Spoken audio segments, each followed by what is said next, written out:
E aí, pessoal? Hoje vamos juntos numa viagem incrível. Uma viagem para descobrir as histórias de um cara que enfrentou reis, viu milagres de perto e até ouviu Deus falando no silêncio. Preparem o coração para mergulhar no mundo desse profeta extraordinário.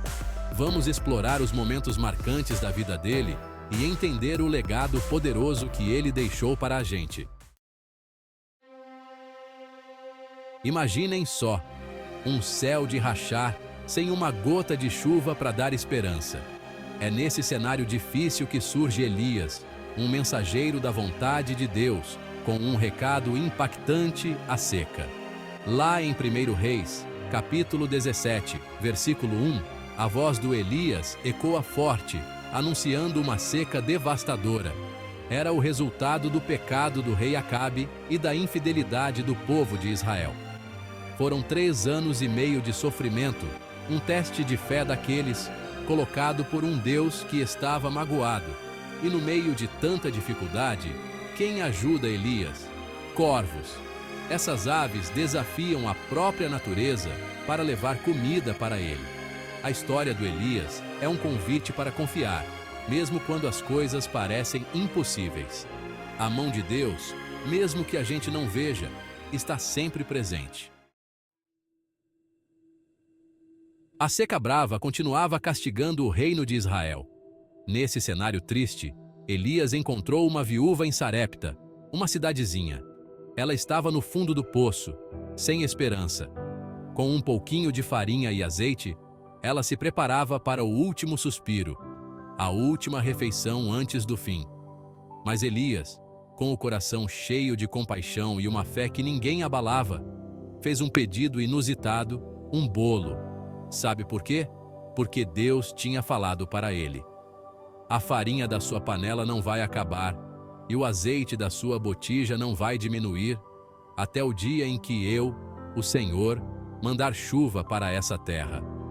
A fé, pequenininha como um grão de mostarda, alimentou a viúva, o profeta e a esperança de um povo inteiro.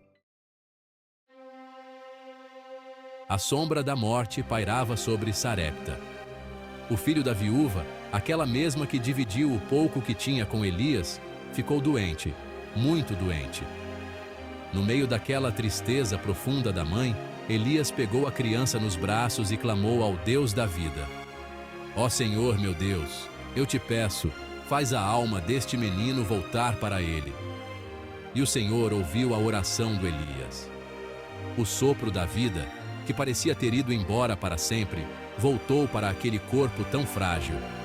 Aquele quartinho em Sarepta virou palco de uma das primeiras histórias de ressurreição da Bíblia, mostrando o poder da fé e da compaixão de Deus.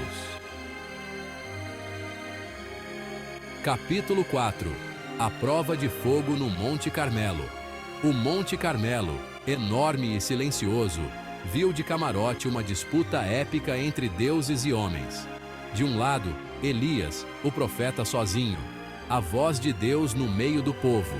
Do outro lado, 450 profetas de Baal, o Deus que o rei Acabe e a rainha Jezabel adoravam.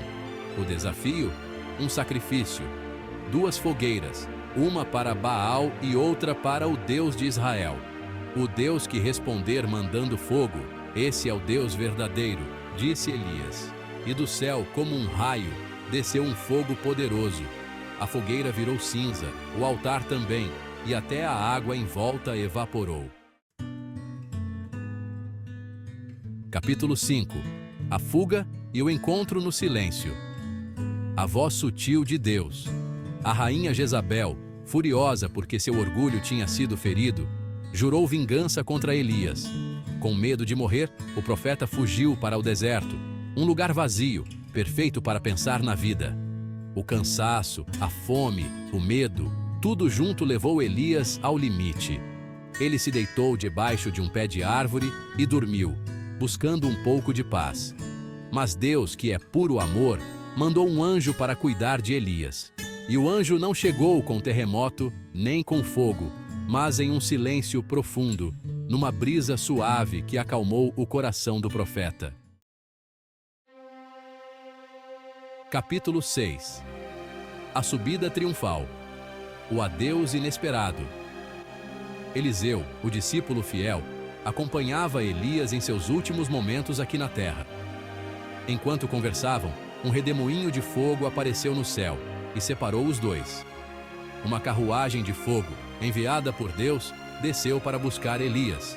Eliseu, sem acreditar no que via, testemunhou a ascensão do seu mestre. Elias, cercado de fogo e glória, foi para o céu. Uma despedida triunfal que jamais seria esquecida. Capítulo 7. O legado.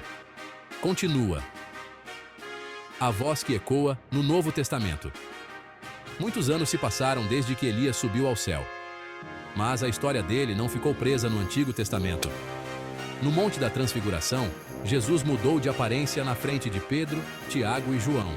As roupas dele ficaram brilhantes, e do lado dele, duas figuras imponentes, Moisés e Elias.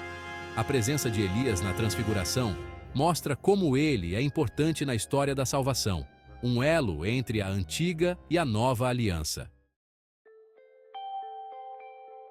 Epílogo. O legado de Elias. Uma jornada de fé, coragem e esperança. As ações de fé do Elias, a coragem dele diante das dificuldades e a busca constante pela vontade de Deus são um exemplo para a gente. Que a história do Elias nos inspire a viver com fé, a confiar em Deus, mesmo quando as coisas apertam, e a procurar a voz dele no silêncio do nosso coração.